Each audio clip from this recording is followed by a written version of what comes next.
kasih Tuhan Yesus Kristus, bagi kita semua yang dikasihi Tuhan, dan selamat datang bagi saudara yang baru pertama kali hadir dalam ibadah pagi di tempat ini. Kiranya Tuhan Yesus memberkati saudara.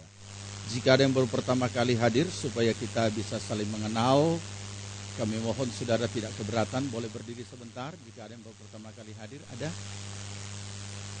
di barisan tengah, sebelah kanan kiri ada yang baru pertama kali hadir. Puji Tuhan, selamat datang.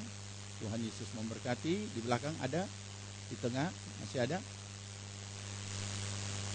Puji nama Tuhan, Tuhan memberkati. Kita doakan saudara-saudara kita yang baru pertama kali hadir.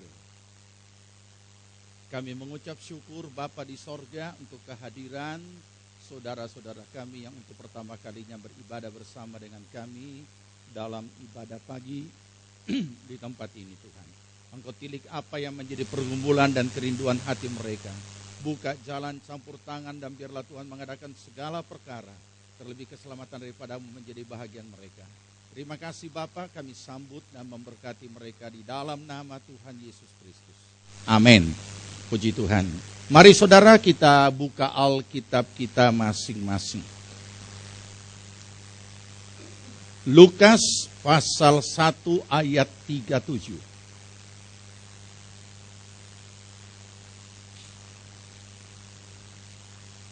Lukas pasal 1 ayat 37.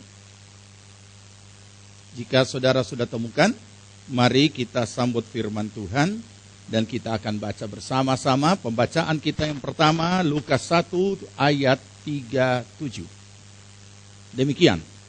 Sebab bagi Allah tidak ada yang mustahil. Markus 9 ayat 23 dan 24. Markus 9 ayat 23 dan 24.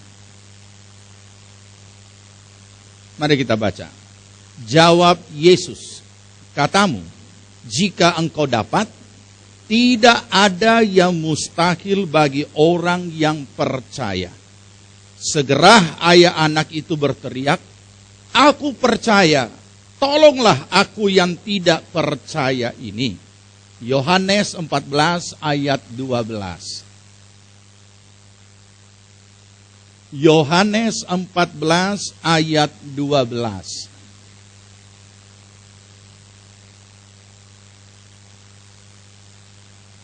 Kita baca. Aku berkata kepadamu, sesungguhnya barang siapa percaya kepadaku, ia akan melakukan juga pekerjaan-pekerjaan yang aku lakukan, bahkan pekerjaan-pekerjaan yang lebih besar daripada itu, sebab aku pergi kepada Bapa. Amin. Puji Tuhan, silakan duduk. Kita lanjut belajar kebenaran firman Tuhan dari hal melakukan kemustahilan.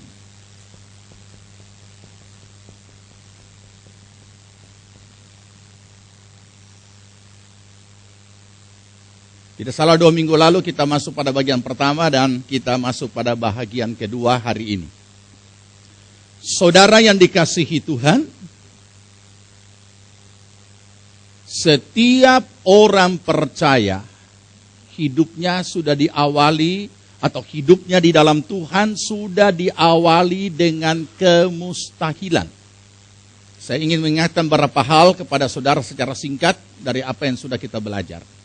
Saudara dan saya disebut orang percaya, itu diawali dengan kemustahilan. Apa sebabnya? Kita tahu bahwa kita adalah orang berdosa.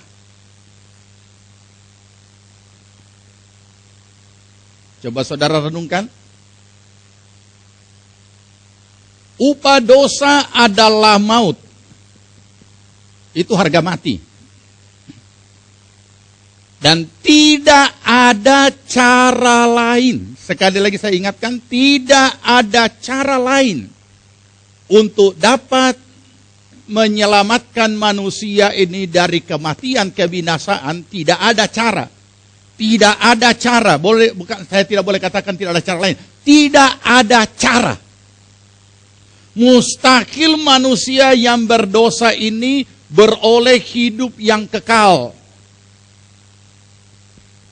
Mustahil manusia yang berdosa ini yang mutlak adalah masuk neraka, boleh masuk ke surga. Tidak ada cara. Sebab setiap orang yang berdosa harus binasa. Jadi, kalau saudara dan saya boleh menjadi orang percaya dan diselamatkan dan masuk ke dalam kerajaan surga, itu adalah karena kemustahilan. Kemustahilan yang telah dilakukan oleh Bapa di sorga, oleh karena kasihnya maka ia menyerahkan putranya yang tunggal supaya barang siapa yang percaya akan dia, yaitu Yesus Kristus, tidak binasa, melainkan beroleh hidup yang kekal. Dan isi dari kemustahilan ini adalah anugerah, pemberian cuma-cuma.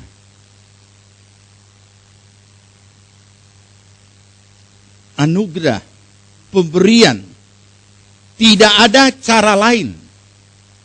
Sehingga perhatikan, Allah sendiri harus datang dalam rupa manusia di dalam Yesus Kristus. Bukan dalam rupa manusia lagi, dalam menjadi manusia di dalam Yesus Kristus. Jadi saudara, ketika saudara dan saya menjadi ciptaan baru dan disebut orang percaya,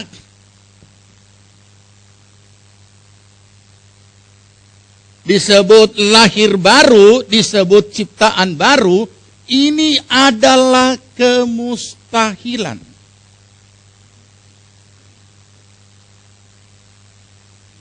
Camkan dulu itu. Ya. Olehnya, di sini kita dapat memahami mengapa dikatakan tidak ada yang mustahil bagi Allah.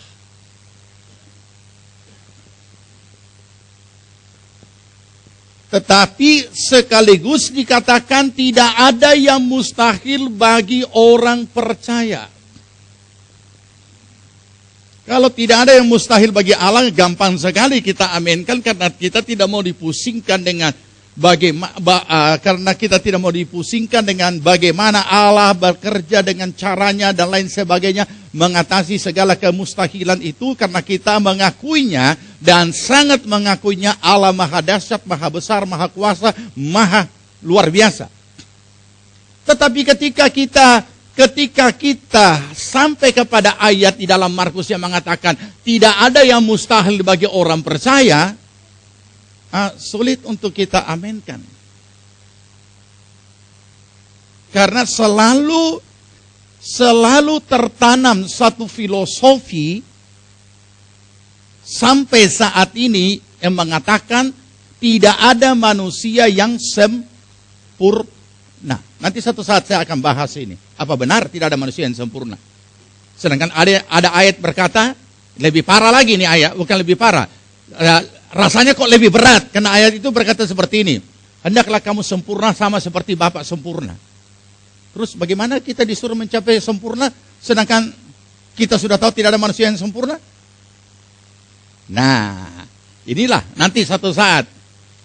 Nah, berdasarkan penanaman filosofi ini, banyak orang mentoleransi kelemahan-kelemahannya dan terus memelihara kelemahan-kelemahan dan kekurangan-kekurangannya sebagai satu senjata yang ampuh untuk melegitimasi segala kesalahan yang dia perbuat dan berulang-ulang.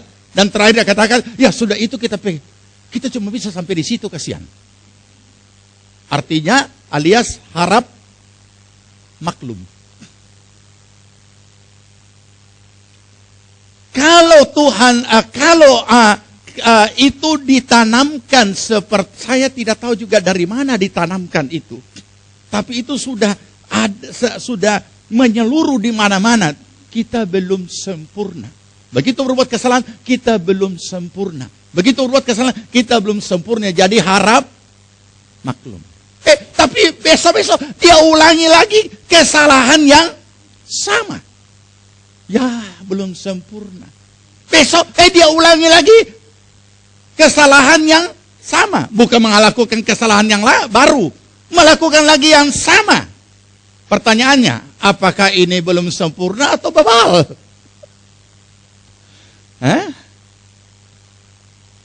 Nah, saudara,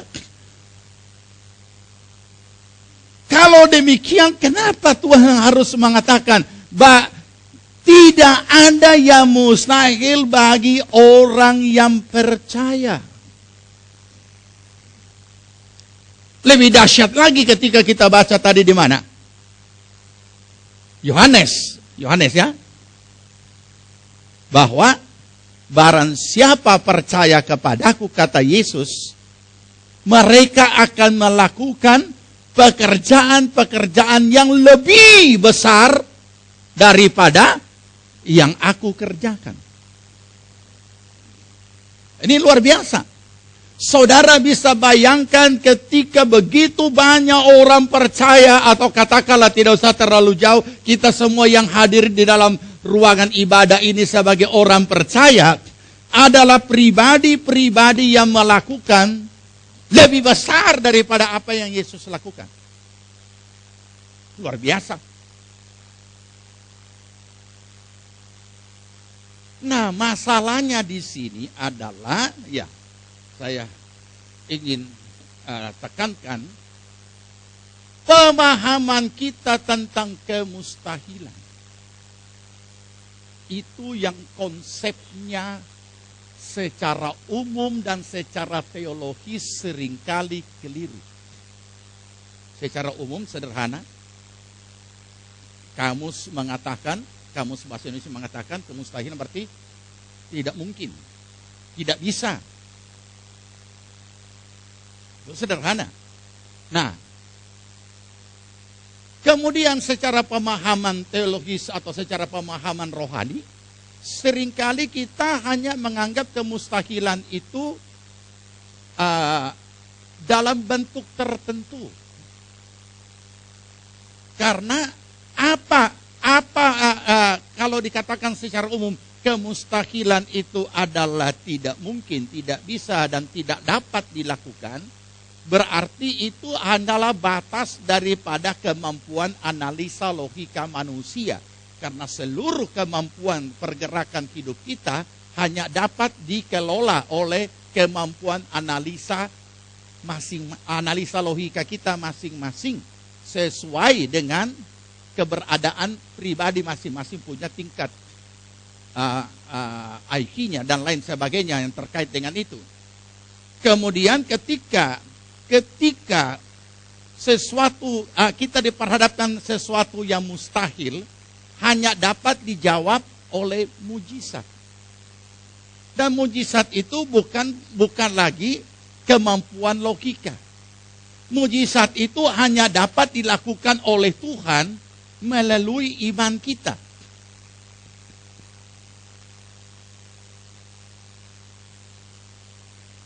Sampai di situ benar.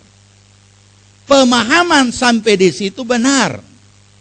Dan ini tidak sulit dimengerti. Hanya sayangnya, kenapa saya perlu tekankan lagi ini, supaya tuntas. Hanya sayangnya pemahaman ini kemudian dipersempit. Yang diakui sebagai mujizat hanya kesembuhan tubuh. Ada orang sakit tidak bisa sembuh, terjadi mujizat, dia sembuh. Buta melihat, lumpuh berjalan, bisu mendengar, tuli mendengar, bisu berbicara. Oh, mujizat. Memang itu mujizat, tapi namanya mujizat kesembuhan. Berarti salah satu dari sekian ribu mujizat.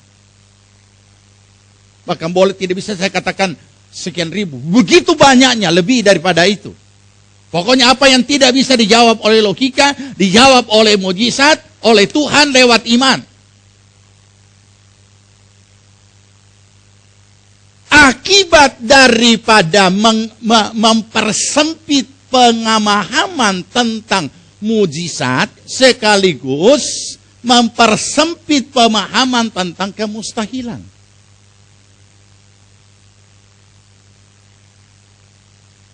Mari kita renungkan, saudara, bahwa saudara dan saya menjadi orang percaya dimulai dengan mujizat terbesar. Bukan cuma mujizat besar, mujizat terbesar.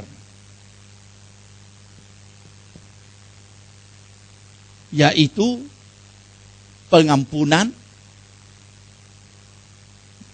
penganugerahan hidup yang kekal, keselamatan. Itu mujizat terbesar.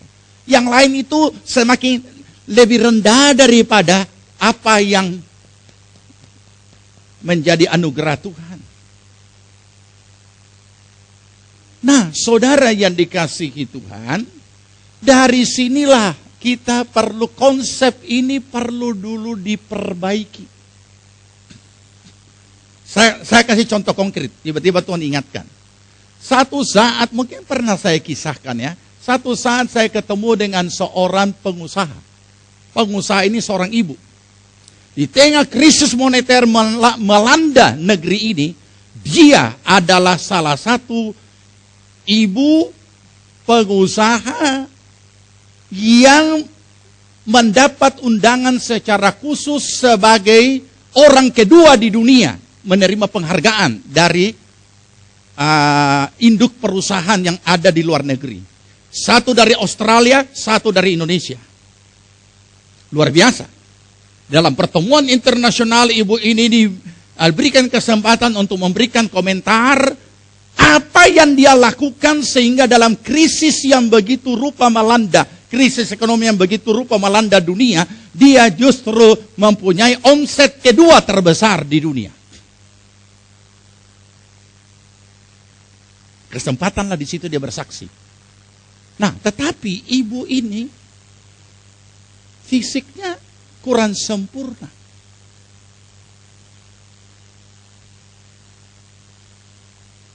Dia berdiri tidak seimbang, apalagi berjalan. Artinya dalam perjalanan hidupnya dia pernah mengalami satu cedera. Entah cedera apa, tiba-tiba dia harus dioperasi. Operasi di Jepang gagal. Kemudian operasi kedua berhasil di Singapura. Sehingga dokter Jepang itu spesial datang ke situ untuk melihat pelaksanaan operasi itu. Jadi berdiri begini. Tidak menarik. Imannya luar biasa. Kemudian dia sharing dengan saya. Kenapa Tuhan tidak melakukan mujizat? Untuk membuat dia sebagai orang yang sempurna fisik dan berpenampilan menarik, tentu lebih lagi Tuhan dipermuliakan.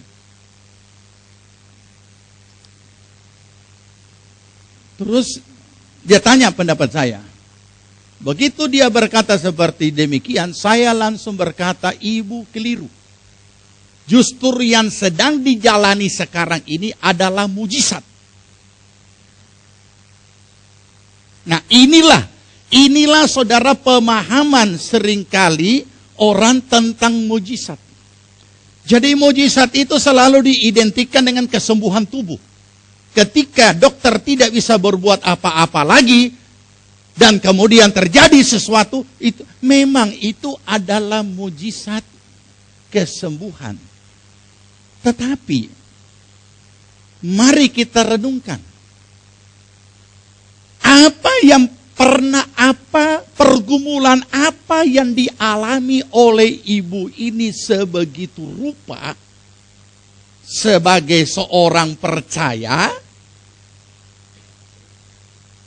dia berdoa, dia berpuasa, dia punya maksud baik, dia punya juga pemahaman rohani yang baik. Bukankah itu lebih memuliakan Tuhan? Tapi tidak terjadi sesuatu. Saya mau tanya, apakah dia tidak diserang oleh rasa kecewa kepada Tuhan?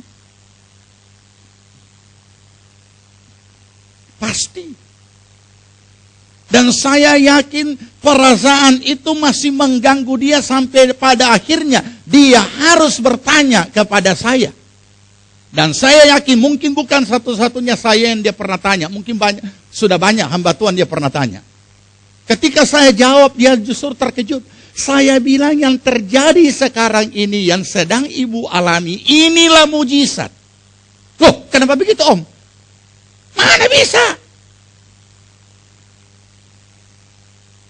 Nah, saya balik bertanya sama dia. Saya tidak usah jelaskan dulu, tapi saya bantu dengan pertanyaan. Ada seorang yang sakit kanker.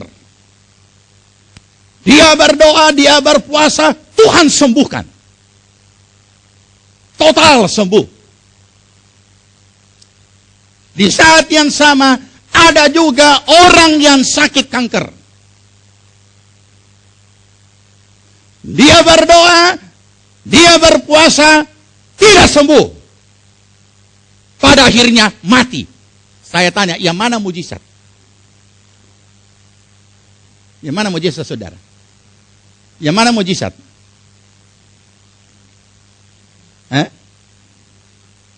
Yang mana mujizat?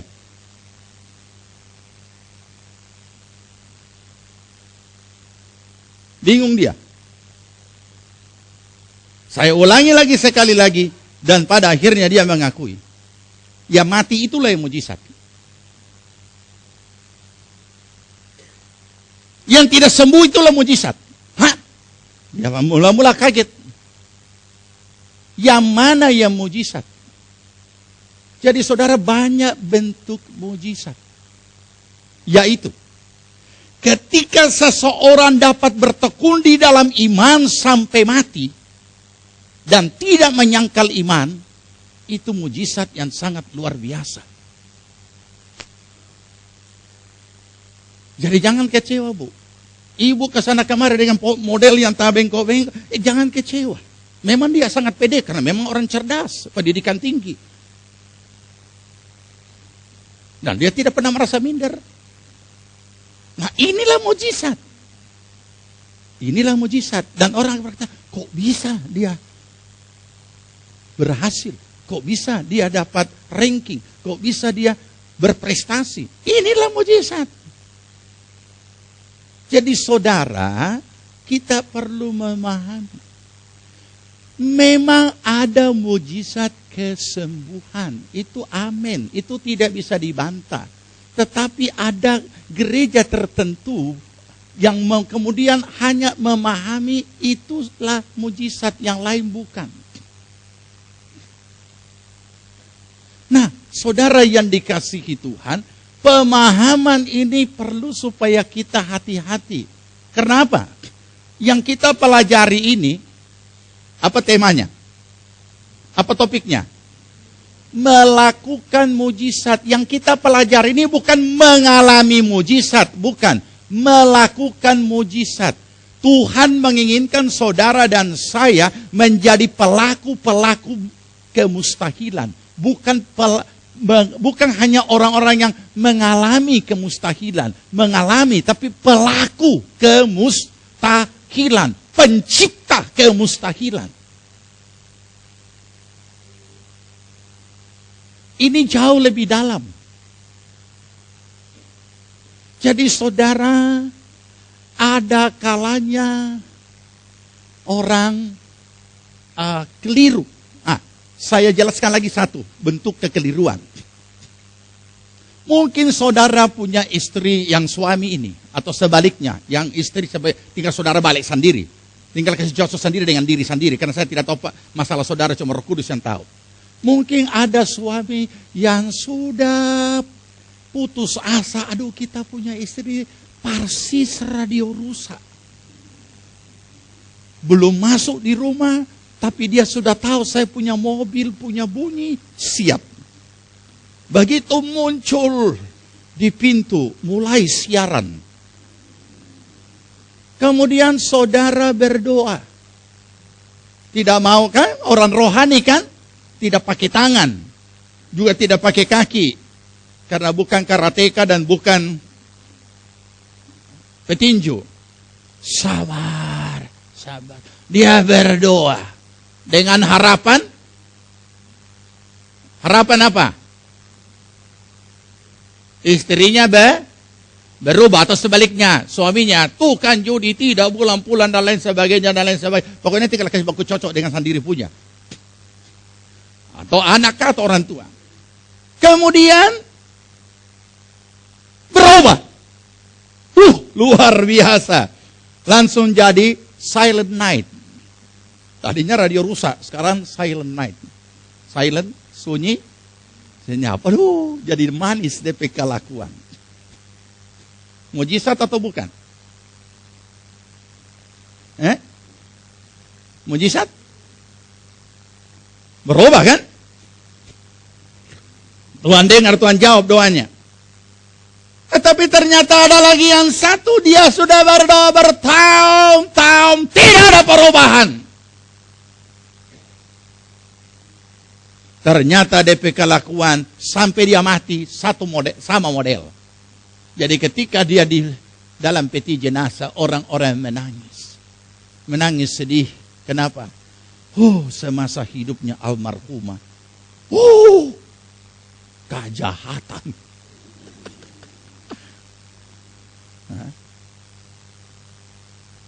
Yang mana yang mujizat? Yang mana yang mujizat? Dan yang mana mengalami mujizat, mengalami kemustahilan dan menjadi pelaku kemustahilan? Yang mana? Yang sembuh dengan tidak berubah sampai mati, tapi dia tidak ceraikan istrinya. Yang mana yang mujizat? Jadi kita harus memahami dulu ini. Yang sembuh tentu juga adalah mujizat kesembuhan. Yang tidak berubah sampai yang sembuh berarti dia adalah mengalami kemustahilan yang dijawab oleh mujizat. Yang mati tidak berubah kelakuan berarti suaminya pelaku kemustahilan. Bisa ngana tahan punya bini model begitu ya? Ya mau bagaimana lagi? Aduh jawabannya rohani, mau bagaimana lagi? Terus dia pakai bahasa rohaninya pendeta yang biasa berkhotbah. Kita mengalir saja.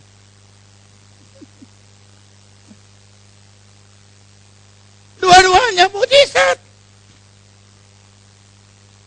Kenapa? Seharusnya tidak boleh terjadi seperti itu. Tapi dia tahan, dia tabah, dia hadapi sampai detik terakhir. Berangkatlah almarhumah.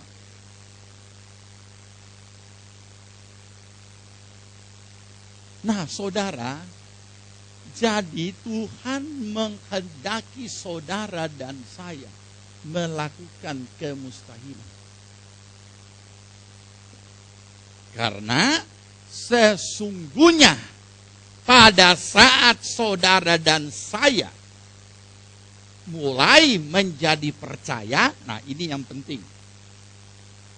Mulai menjadi orang percaya, menjadi ciptaan yang baru, dan pada saat kita memulai menjalani hidup baru kita,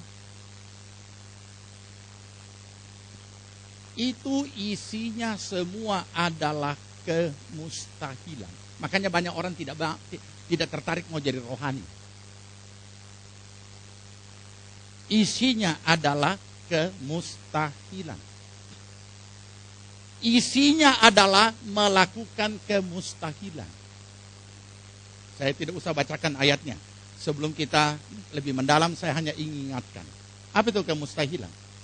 Begitu banyak firman Tuhan, begitu banyak ayat yang secara hukum logika tidak mungkin dapat kita lakukan.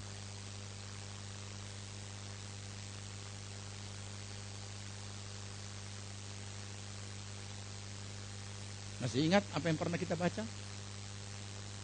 Kamu sudah mendengar firman. Bayangkan ya, firman. Mata ganti mata, gigi ganti gigi. Logis. Bisa dilakukan, tidak gampang. Enak saja dia kasih rontok kita punya gigi, kita bagi juga. Aku bagi. Logis. Itu bukan hal mustahil. Dan itulah hukum Taurat. Mata ganti mata, gigi ganti gigi. Saudara bisa bayangkan dan renungkan, kalau itu masih berlaku sampai ini hari, maka hampir semua gereja jemaatnya banyak yang ompong dan banyak yang pendekar mata satu. Termasuk banyak para pendeta juga seperti itu. Tempel bundar di sini.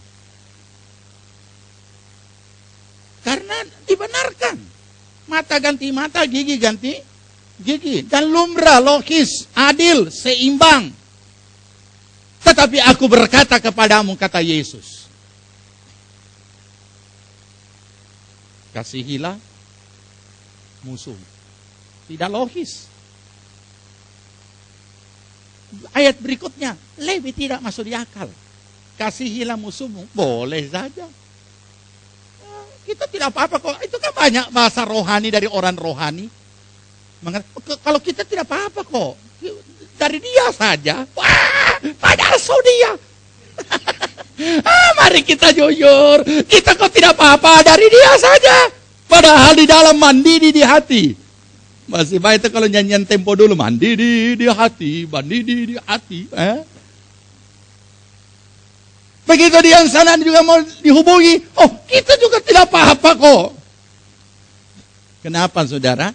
Sebab kalau hanya sampai kepada kasihilah musuhmu, itu kasih itu ada di mana? Ada di mana itu kasih? Tidak kelihatan, ada di sini kan? Jadi itu sebabnya banyak cara orang bermusuhan.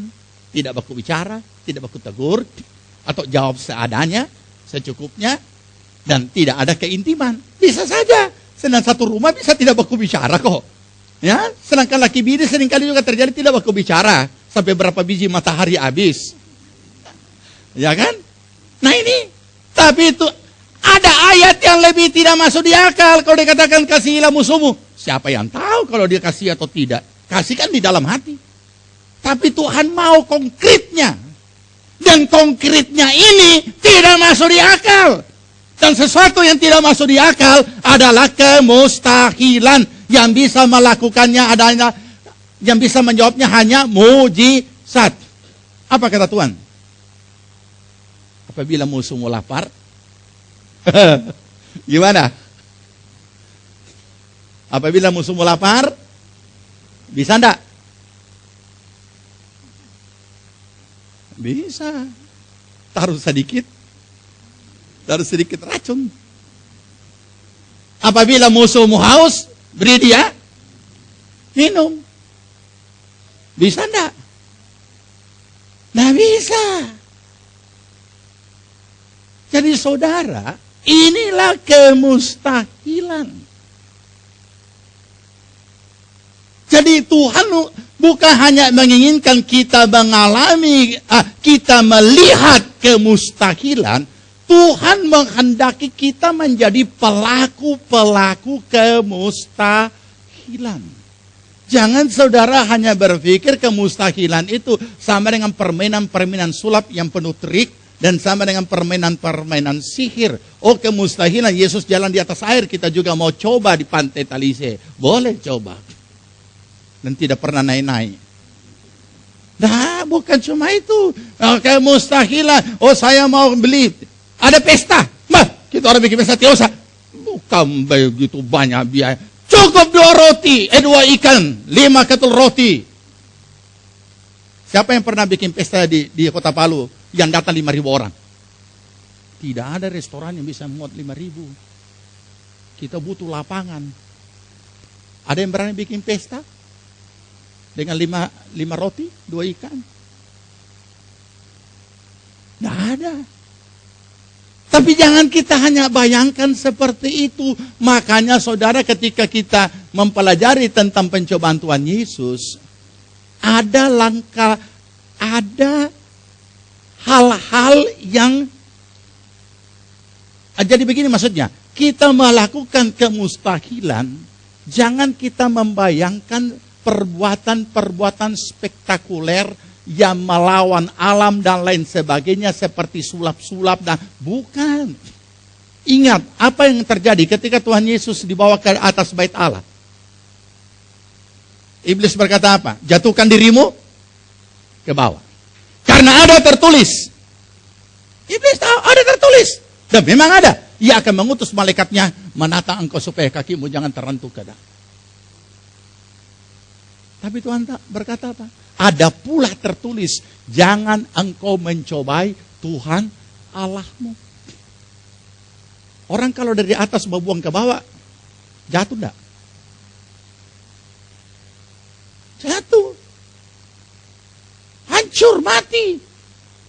Jadi jangan saudara bayangkan, begitu dia berbuang ke bawah, oh, kayak Iron Man. Bukan, itu di game. Itu game.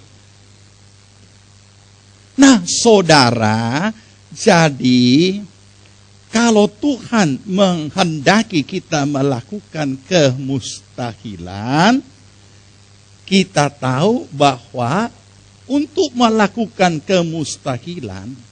kemustahilan itu hanya dapat dijawab oleh mujizat.